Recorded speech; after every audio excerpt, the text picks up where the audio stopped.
میں ایک بہت اچھی بات ہے، اور یہ مجھے لگتا ہے کہ ہم سب، یہ ایسی بات ہے کہ ہم سب بہت خوش ہوتے ہیں جب ہم سنتے ہیں ہمارے جو کھلاڑی ہیں بہت اچھے ہیں، جیسے کہ جاوید میاں ہوں، جہانگیر خان ہوں، سمیع اللہ ہوں، حسن صدار ہوں، مدثر ہوں، وسیم اکرم ہو، اتنی لمبی لسٹ ہے.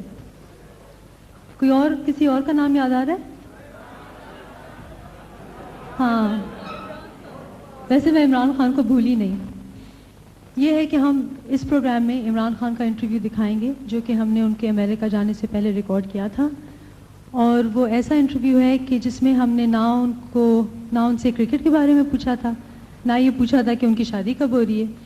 ایسے موضوع پہ بات کی تھی جو ان کے لیے بہت امپورٹنٹ ہے، اور ہم چاہتے ہیں کہ آپ لوگ سب وہ انٹرویو دیکھیں، اور ہمیں امید ہے کہ آپ لوگوں کو انٹرویو پسند آئے گا.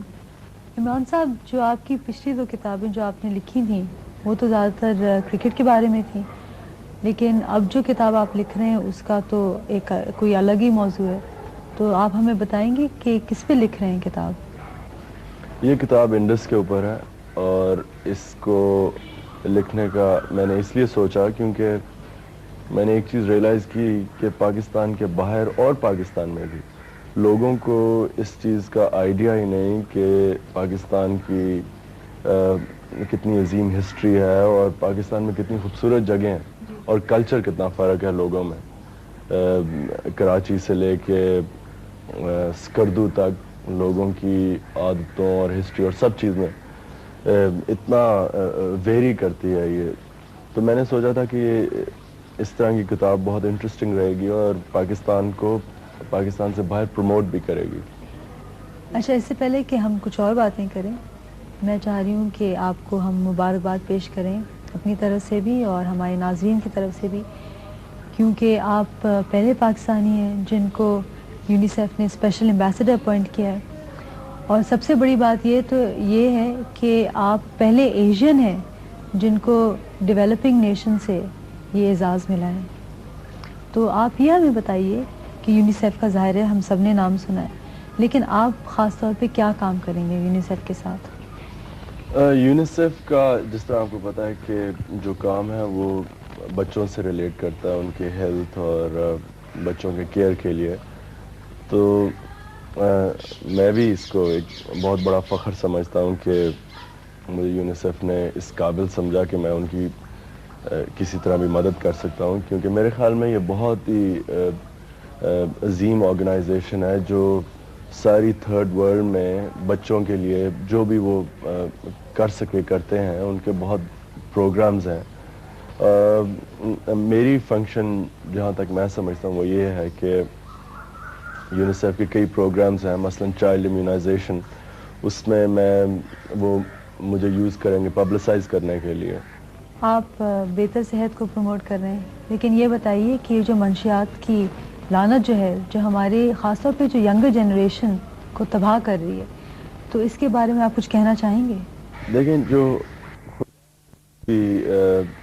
کسی انسان کو بھی سب سے بڑی نعمت دے سکتا ہے وہ صحت ہے، اور مجھے اس چیز کی نہیں سمجھ آتی کہ جب لوگوں کو پتہ ہے کہ منشیات سے صحت کے اوپر کتنا نقصان ہو سکتا ہے، اور صرف ایک انسان کی نہیں بلکہ پورے خاندان تباہ ہو جاتے ہیں، تو مجھے اس چیز کی نہیں سمجھ آتی کہ پھر بھی خاص طور پہ نوجوان لوگ اس چیز کے اوپر کیوں جاتے ہیں. اور میں صرف ایک ہی ایکسپلینیشن ہے اس کا، اور وہ یہ ہے کہ لوگوں کے پاس ٹائم بہت ہے، جو ان کو سمجھ نہیں آتی کیا کریں، یا بورڈم فیکٹر بہت زیادہ ہے. عمران خان، آپ ریٹائر کب ہوں گے؟ اگر میرے خیال میں کہ میں وہ اسٹینڈرڈز مینٹین کر سکتا ہوں جو میں نے اپنے لیے رکھی ہوئی ہیں، تو تب میں کھیل لوں گا. اور اگر میرا خیال کہ میں نہیں رکھ سکتا تو میں پھر ریٹائر تو نہیں ہوں گا لیکن اویلیبل نہیں ہوں گا. عمران صاحب، آپ ہمارے پروگرام میں آئے، آپ کا بہت شکریہ.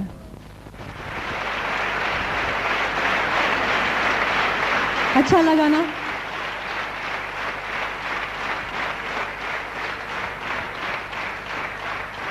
آپ لوگوں سے ایک بات پوچھنی ہے. اگر کوئی آئے اور یہ کہے کہ مجھے آپ کو نقصان پہنچانا ہے، تو کیا آپ خاموش تماشائی بن کے بیٹھے رہیں گے؟ اور اگر آپ کو یہ کوئی کہے کہ جو آپ کے عزیز ہیں، دوست یا گھر والے، وہ ان کا قتل کرنا چاہتے ہیں، ان کی جان لینا چاہتے ہیں، تو آپ چپ کر بیٹھے رہیں گے؟ لیکن اس کے باوجود کچھ ایسے لوگ ہیں جو غلط باتیں سن کر منشیات لیتے ہیں، ڈرگز لیتے ہیں اور اپنے آپ ہی کو بہت نقصان پہنچاتے ہیں، اور اس سے بھی بدتر کچھ ایسے بے ضمیر لوگ ہیں جو چند سکوں کی خاطر اس زہر کو بیچتے ہیں اور ہماری زندگیاں برباد کرنے کی کوشش کرتے ہیں. تو میں سمجھتی ہوں کہ ہم نوجوانوں کو اپنا معاشرہ صاف کرنا چاہیے. یہ جو لعنت ہے اس کو نکال کے پھینکنا چاہیے. ہمیں شیر بننا پڑے گا. نہ ہم منشیات کے شکار بنیں گے، نہ کسی اور کو بننے دیں گے. ٹھیک کہا؟